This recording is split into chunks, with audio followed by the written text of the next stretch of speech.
Good morning, everyone. Welcome to the 24/7. My name is Niharika Vani, and I'm with you with the area of CAIIB examination और आज हम cover कर रहे हैं introduction to management का next topic. मतलब आज हम बात कर रहे हैं इसके next topic की. I'm with you with the area of ABFM. I hope I'm audible as well as visible. Please एक बार confirm कर दीजिए.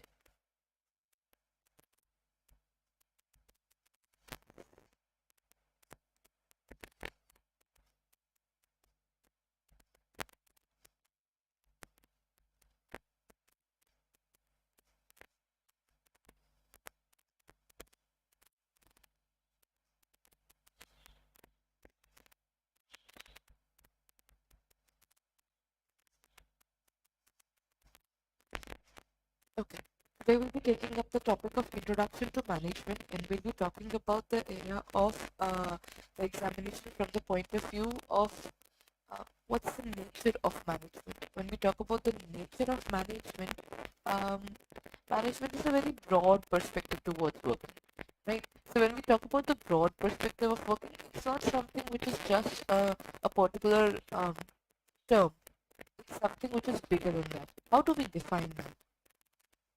Okay. So when we talk about management, management can be, in the previous classes we have talked about it, management can be talked about as an art, as a profession, or as a science. But when we talk about the management being an art, what is it that makes the management an art? That is something that we'll be talking about today, right?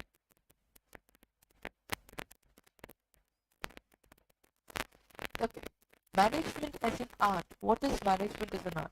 Management, see, art has a few things um, which are distinct from other fields. What are those things which makes the art different from others? Number one, when we talk about art is something which is a personalized thing. For example, you and I, we are given a same piece of paper.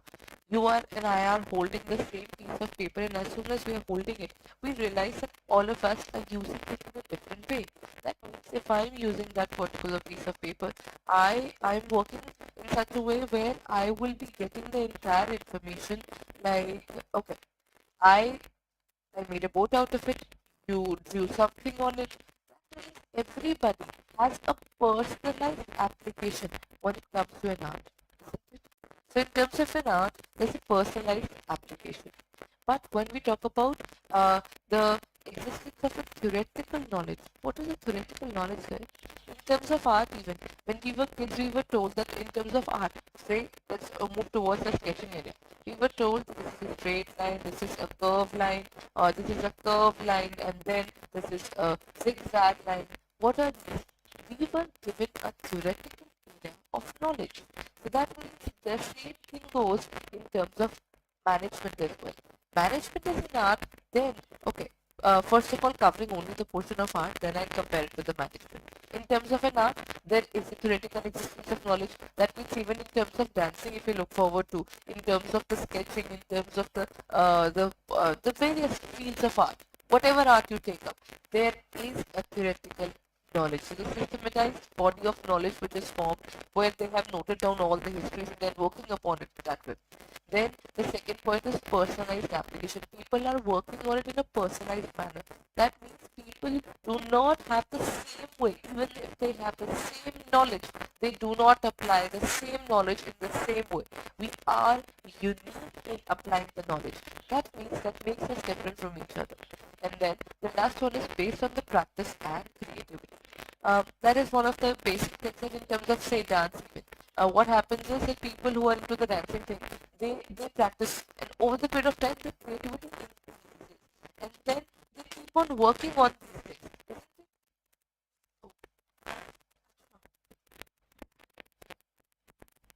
Am I audible now?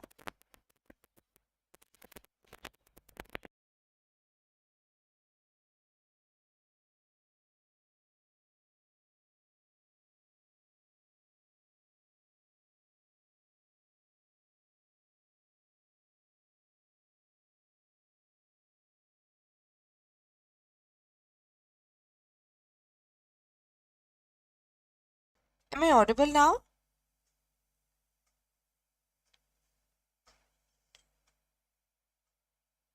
Is the disturbance gone, ma'am?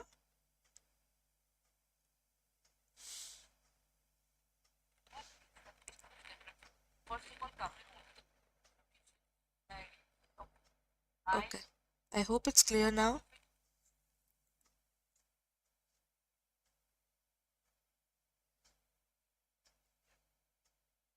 Am I audible now? Okay. I think it's sorted for the moment. Kindly let me know in case ये दोबारा problem आता है. Okay. Um, when we were talking about, okay, I think I might have to repeat it again. Let's talk about the area of management again, as well as in art. Um, when we talk about management as an art, management, first of all, coming to the art again, when we talk about art, art has its own existence of personalized nature. That means, see, in terms of an art, what happens is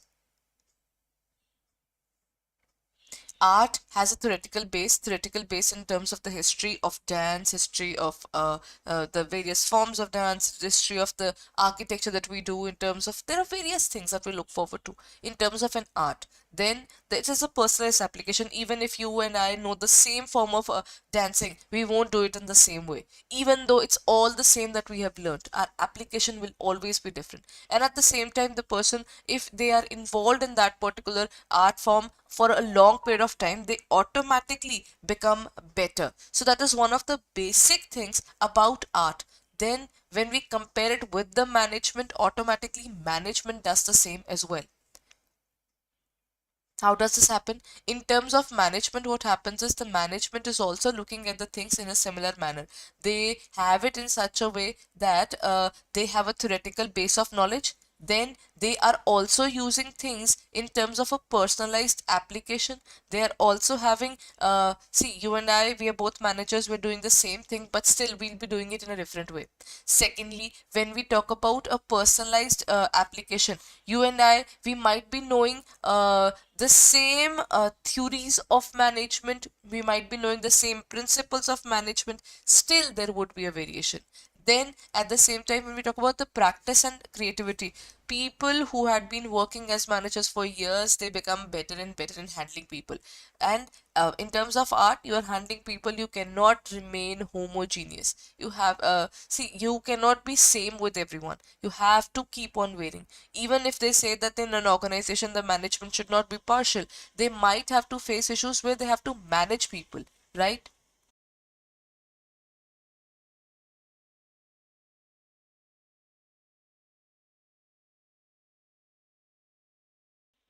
While managing these people, we have to see how are we managing them. Are we managing them in a good way, or we are getting affected with whatever is happening? So these are the basic things when we talk about management as an art. Then management as a science. If we talk about management as a science, what is science? In terms of science, first of all, there's a systematized body of knowledge. We all have studied Newton's law, we all have studied about gravity, we all have studied about oxygen, the various components of the atmosphere. We all have studied about all these things. This means that there's a systematized body of knowledge. There's a deep knowledge thing that is being formed there. There is a systematized body of knowledge. Secondly, principles are based upon experimentation. All the principles which are formed, they are based upon strong experimentation. If I have to write, if I have to tell you what is the chemical equation for water. You'll say that, ma'am, it is H2 plus O2 that gives us H2O, and we manage it in such a way it becomes like this.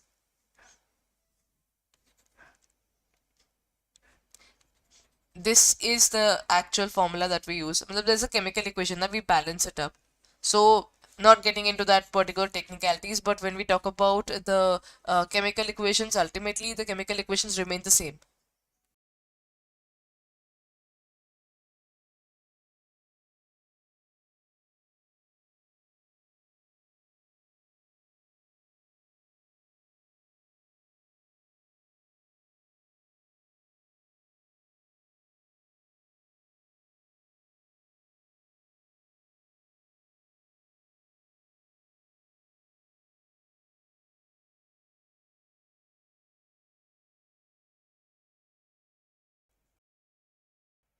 So when we talk about the entire area of management as a science, it has something. This is based upon experimentation, and the experimentation are very very strong when we talk about the experimentations, right?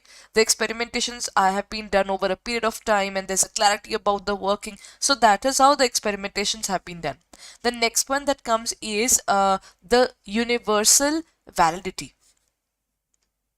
If we talk about oxygen, if we talk about nitrogen, the properties of these, the entire working remains the same. Oxygen is required by our body, right? In any case, we need oxygen. There's universal applicability. Then, in terms of water, we all know that the chemical equation would ultimately give us H2O only, right? So these things are there, right? So other than this, if we talk about the other scenarios, let's get deeper into this scenario. Then what you have in terms of the gravity, we all apply gravity in that same manner. There's nothing like I can say the gravity is different in my area and gravity is different in your area. All we can say is that there can be a difference in weight. That's because in the entire world we have that thing, but gravity is still the same. We do not study gravity in a different way. That means things remain universal in terms of their working. Let's talk about it in terms of management now, right? Okay, if I this was all about science. Now if I talk about management, management can be defined as systematized body of knowledge. Agreed. In terms of management, we have laws, we have a theoretical base. Currently we have got a good amount of principles because there are so many authors who have contributed towards the base of management. So yes, it is a particular systematized body of knowledge as well. Then the second point is principles based upon experimentation. All the principles of management are based upon experimentation. Yes, because we had been working with humans for so long that the experimentations are done and we look forward to the clarity of the same. Then there's a universal validity. Why is there a universal validity or not? Okay, if I'm dealing with people, if I'm dealing with you, if I say that communication skill is everything, nothing else is required, is it the same everywhere? No, somewhere you do not need to even communicate. Sometimes you need to execute the work and then get the things done. Rather than communication, it becomes easier that we have a word directly. Then, this is how we define the term universal validity. In terms of universal validity, what happens is those things are really very important, but and at the same time, they're consistent everywhere. Management cannot be consistent because you and I, we are humans. Humans cannot be dealt in the same manner. Humans are different. So when we talk about management, management is an inexact science. It is also an impure science. It's not exactly a science. The universal validity does not exist when we talk about management.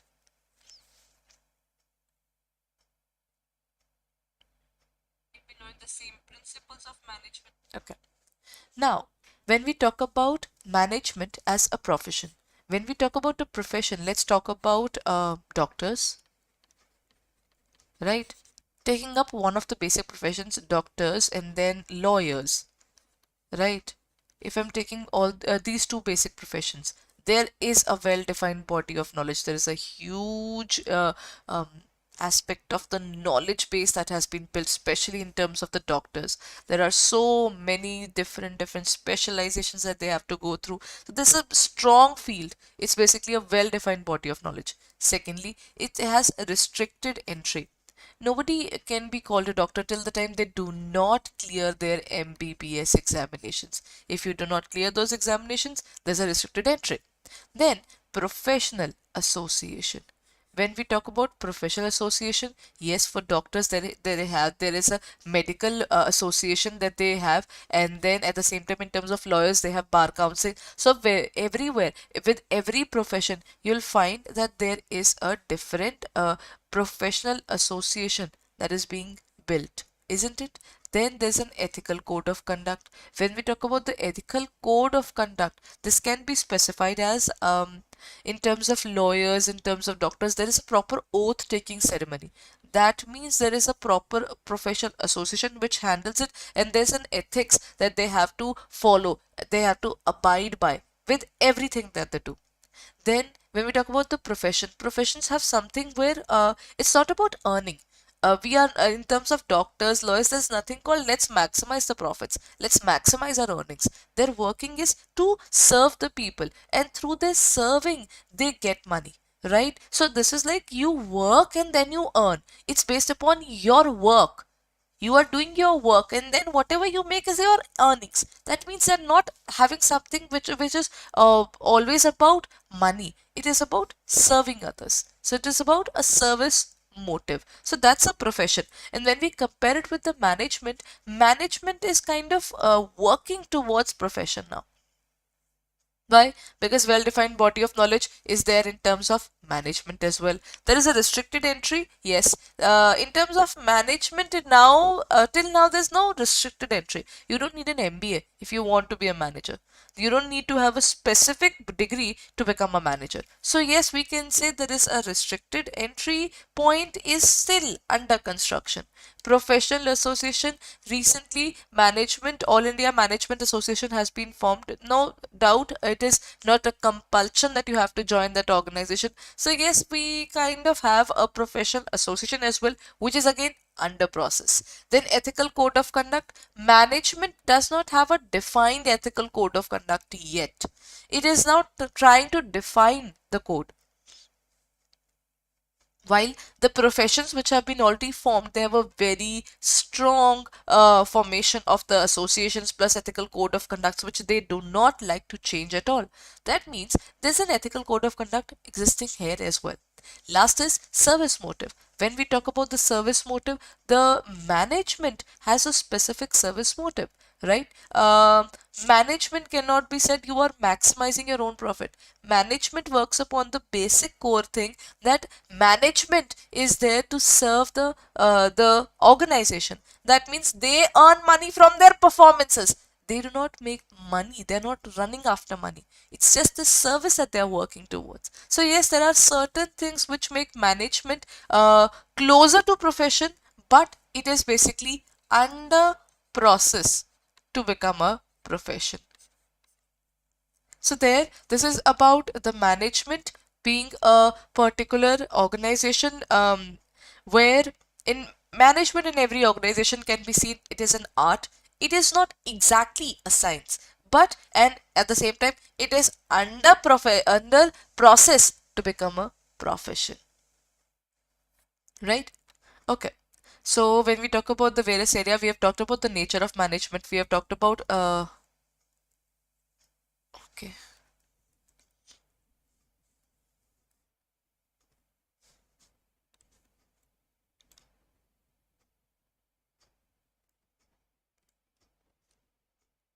Okay.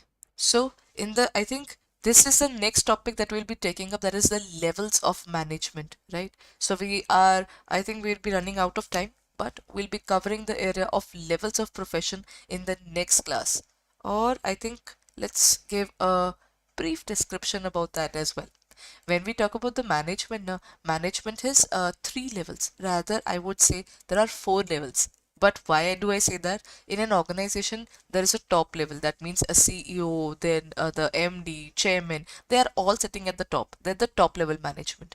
Then the next level of people is the middle management. Middle management is all those people who are the branch managers, the heads. They are the middle management. They are the functional heads. That means sales department, purchase department. Every department has a manager. That is a part of middle management. And then they have the lower management, supervisor, the ones who are directly dealing with the labor, supervisor, foreman. Then these people are directly dealing with the platform. When we talk about the platform, it is the labor workers. Okay, so laborers are the people who are covered under this scenario. So when we talk about the management pyramid, you'll find authority is highest at the top and the lowest at the bottom, right? So authority goes from up to down. That means if the top management wants the lower levels to work properly, they will give them certain authorities to do certain things. That means they are pushing down their authority. But with everything that we are, with great power comes great responsibility. There's a particular saying. So when we talk about this, the power is increasing. We are pushing down the authority, but we are still keeping the answerability with us. That is called accountability. And then we also have a responsibility, because ultimately you will be answering that what are with the power that has been given to you. How are you dealing with it? That is a part of accountability, right? So these are the various management levels that are working. Top level, that is the top highest level of the organization, which takes the most important decisions from policy making to the expansion to the various workings. They are the top level people. Then the mid level management is responsible for maintaining or interpreting whatever the top management is saying. They interpret.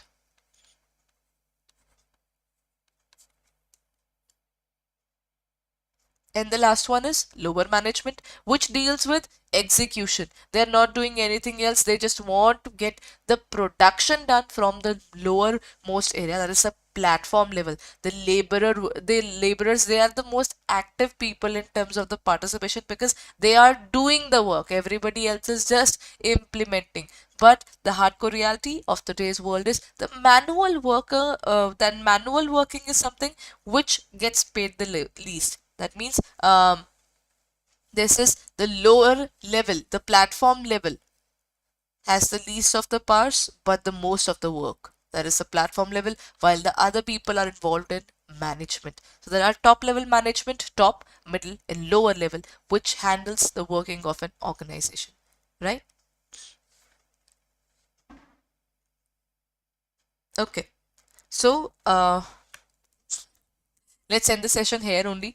In the upcoming class, I'll deal with the various MCQs of the top level and middle level and lower level management, plus whatever we have done till now, and then we'll move towards the various functions of management as well, right? So we'll be meeting in the next class, but before we end, we have started with the CAIIB batches. So if you haven't reviewed our batches yet, then kindly go ahead and review it in our app or in on our website. All you can do is you can go onto our website for the same.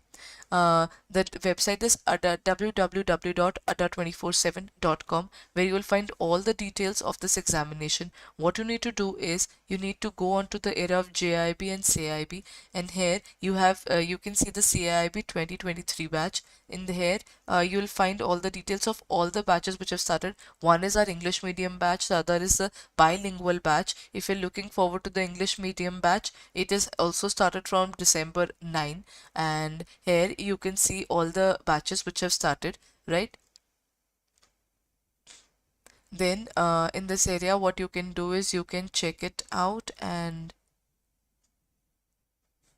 here you can click on the area of buy now, and you can use the code Y541, and you can apply it, and you'll find the details. It would cost you around 4799. Currently 81% discount is going on, so kindly go ahead and check it out. You can see 80% discount here, and if you go through the app, then you will get another 1% discount. So kindly go ahead and check it out on our website or in our app for further details regarding the CAIIB examination, the faculty, the plan for the examination. Everything has been already uploaded for you as per the new syllabus. So we have already started. So check it out.